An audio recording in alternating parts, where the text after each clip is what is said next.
Bismillahirrahmanirrahim. Assalamualaikum warahmatullahi wabarakatuh. Pada video kali ini saya akan mempresentasikan tentang pertanian monokultur di Kalimantan Timur dari perspektif sosiologi. Sebelumnya, perkenalkan, nama saya Nazib Ahmad Farudin dari Prodi Teknik Lingkungan Universitas Islam Indonesia. Hari ini kita akan mengkaji bagaimana praktik pertanian monokultur khususnya di perkebunan kelapa sawit di Kalimantan Timur yang telah mengubah tidak hanya ekosistem lingkungan, tetapi juga struktur dan dinamika sosial masyarakat setempat. Pertanian monokultur adalah sistem budidaya satu jenis tanaman pada lahan yang luas secara terus-menerus. Di Kalimantan Timur, perkebunan kelapa sawit mendominasi dengan luas yang meningkat drastis dari tahun ke tahun. Sejak 2010 hingga 2020, luas perkebunan sawit di provinsi ini telah bertambah hingga 50%. Mencapai lebih dari 1,2 juta hektar. Sebelum maraknya perkebunan sawit, masyarakat lokal menerapkan sistem perdagangan gilir balik dan agroforestry yang beragam. Kini, hamparan hijau sejauh mata memandang telah menjadi pemandangan umum, mengubah tidak hanya lingkungan, tetapi juga kehidupan sosial penduduknya. Perubahan lingkungan akibat monokultur sawit berjalan beriringan dengan transformasi sosial yang mendalam. Di kawasan Kutai Kartanegara dan Kutai Timur, kita bisa melihat perubahan pola hubungan masyarakat secara drastis. Dulu, masyarakat Dayak dan Kutai hidup dalam sistem kekerabatan yang kuat dengan pola ekonomi subsisten yang mandiri. Solidaritas sosial dibangun melalui ritual-ritual adat dan kerjasama dalam pengolahan lahan. Sekarang, pola hubungan perubahan mandiri lebih transaksional dan berbasis upah. Di Desa Muara Kaman, struktur pekerjaan berubah dalam 15 tahun terakhir. Dari masyarakat yang 80% hidup sebagai petani mandiri, kini 60% bekerja sebagai buruh atau karyawan perkebunan. Sistem gotong royong yang dulu menjadi tulang punggung kehidupan sosial perlahan memudar, digantikan oleh transaksi ekonomi berbasis uang. Ekspansi perkebunan monokultur di Kalimantan Timur juga menciptakan pembagian kelas sosial yang semakin tajam.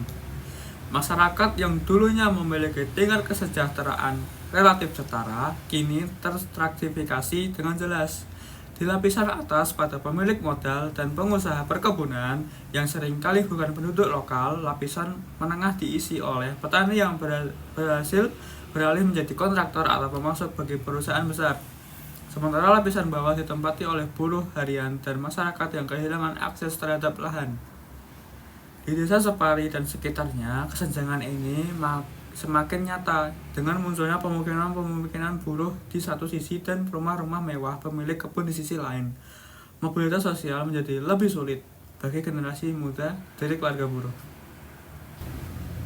Aspek menarik lainnya adalah bagaimana pertanian monokultur mengikis nilai-nilai dan praktik tradisional bagi masyarakat Dayak. Hutan bukan sekadar sumber ekonomi, tapi juga identitas spiritual dan kultural. Konsep talun atau hutan cadangan desa merupakan wujud kearifan lokal dalam menjaga keseimbangan alam. Ketika hutan berubah menjadi perkebunan sawit, nilai-nilai ini perlahan tergantikan oleh orientasi ekonomi dan efisiensi di wilayah Muara Wahau. Upacara belian yang dulu selalu dilakukan sebelum pembukaan lahan kini semakin jarang dilaksanakan. Generasi muda lebih tertarik pada gaya hidup urban daripada pengetahuan tradisional. Pergeseran ini tidak hanya mengubah landscape fisik tetapi juga landscape budaya masyarakat lokal. Narasi tentang kemajuan dan modernisasi seringkali menggantikan narasi tentang harmonisasi dengan alam. Fenomena menarik lainnya adalah terciptanya pola ketergantungan baru. Masyarakat yang dulunya mandiri dalam pemenuhan kebutuhan pangan kini sangat bergantung pada pasar global dan fluktuasi harga komoditas. Ketika harga minyak sawit turun di pasar internasional, dampak langsung terasa pada seluruh lapisan masyarakat di wilayah penghasil sawit. Kini melihat hal ini terjadi di Kabupaten Pasir pada tahun 2022. Ketika penurunan harga CPO menyebabkan gelombang PHK, penurunan upah buruh, dan meningkatnya pengangguran. Kerentanan semacam ini tidak ditemukan dalam sistem pertanian tradisional yang lebih beragam. di mana kegagalan satu jenis tanaman bisa ditutupi oleh tanaman lainnya. Monokultur menciptakan risiko sistematik yang berdampak pada seluruh komoditas secara bersamaan. Aspek penting lainnya adalah meningkatnya konflik sosial akibat ekspansi perkebunan monokultur. Data menunjukkan lebih dari 120 konflik lahan terjadi antara masyarakat adat dengan perusahaan perkebunan di Kalimantan Timur selama 2018 sampai dengan 2023. Konflik ini berakar pada perbedaan konsepsi tentang kepemilikan lahan. Bagi masyarakat adat, kepemilikan lahan bersifat komunal dan diwariskan secara turun-menurun meski tanpa sertifikat formal.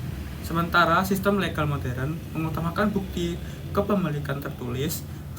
Kasus di Desa Long Mengsangat adalah contoh nyata masyarakat yang telah mengelola kawasan hutan selama generasi tiba-tiba kehilangan akses ketika izin perkebunan diberikan kepada perusahaan. Konflik ini bukan sekedar perebutan sumber daya ekonomi, tetapi juga pertarungan identitas dan eksistensi budaya. Meskipun menghadapi berbagai perubahan dan tekanan, masyarakat lokal tidak sepenuhnya pasif. Di berbagai tempat kita melihat bentuk-bentuk adaptasi dan bahkan resistensi yang kreatif.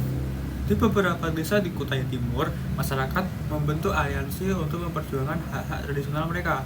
Mereka mengintegrasi pengetahuan lokal dan sistem hukum formal untuk memperkuat posisi tawar mereka. Ada pula inovasi model pertanian, seperti yang ditemukan di Wahya, di mana masyarakat mengembangkan sistem agroforestry yang mengkombinasikan tanaman sawit dengan tanaman lokal. Model ini tidak hanya lebih ramah di lingkungan, tetapi juga mempertahankan nilai-nilai sosial komunitas. Kelompok perempuan di beberapa komunitas juga membentuk koperasi untuk mengolah hasil hutan non-kayu, menciptakan alternatif ekonomi di tengah dominasi perkebunan sawit. Dari kajian sosiologis terhadap pertanian monokultur di Kalimantan Timur, kita dapat menyimpulkan bahwa perubahan ekologis tidak dapat dipisahkan dari perubahan struktur sosial. Untuk menciptakan sistem yang berkelanjutan, kita perlu pendekatan yang mempertimbangkan aspek sosial budaya, tidak hanya ekonomi dan lingkungan. Beberapa rekomendasi yang dapat dipertimbangkan adalah revitalisasi kelembagaan adat dalam pengambilan keputusan terkait lahan, diversifikasi tanaman untuk mengurangi ketergantungan ekonomi, pengembangan model pembangunan partisipatif yang menghargai kearifan lokal, serta kebijakan yang menyeimbangkan kepentingan ekonomi, ekologi, dan sosial. Demikianlah sosiologis tentang pertanian monokultur di Kalimantan Timur. Sebagai calon teknisi lingkungan, pemahaman tentang aspek sosial dari permasalahan lingkungan sangat penting untuk menciptakan solusi yang berkelanjutan dan berkeadilan. Terima kasih atas perhatiannya. Mohon maaf jika ada salah kata. Wassalamualaikum warahmatullahi wabarakatuh.